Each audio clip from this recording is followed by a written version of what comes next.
Judgment in the appeal, Thevarajah and Riordan and others.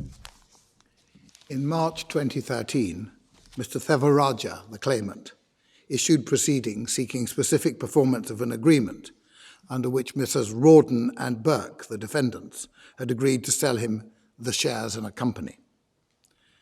The claimant then obtained a freezing order which required the defendants to provide by 24th May 2013 certain information and documents relating to their assets.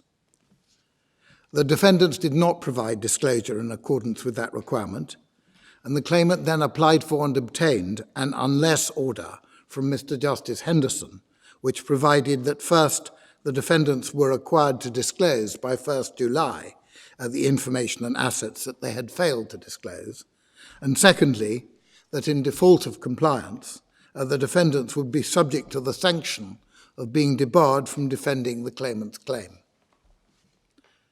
The defendants failed to comply fully with the unless order.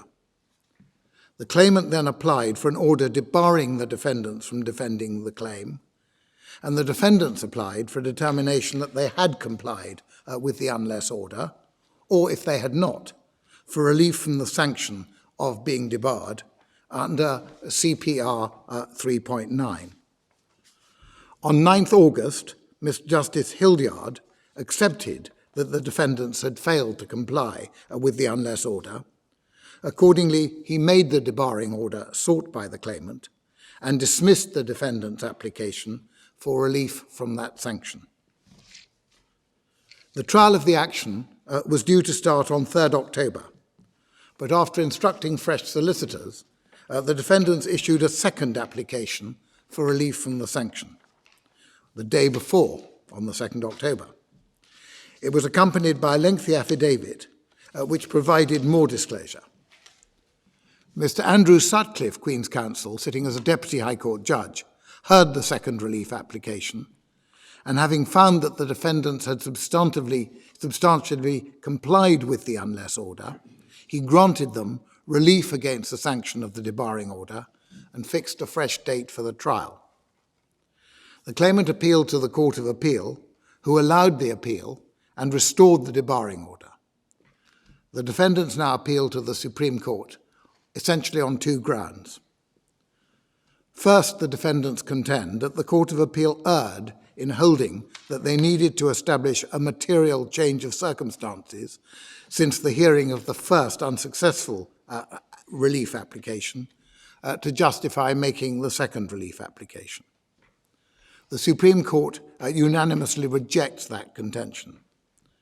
Mr. Justice Hildyard's reasons for refusing relief from sanctions were consistent with authoritative guidance given by the Court of Appeal. In those circumstances, the Deputy Judge should not have entertained the second relief application because CPR 3.7 required the defendants to show that there had been a material change of circumstances. And even if CPR 3.7 had not applied, this was the normal position as a matter of ordinary principle in relation to inter partes interlocutory orders. Secondly, the defendants contend that the Court of Appeal wrongly held that they had not established a material change of circumstances. The Supreme Court also unanimously rejects that contention. Where a debarring order has been imposed on a party for failing to comply with an unless order, that party's subsequent compliance with the unless order cannot, without more, amount to a material change of circumstances.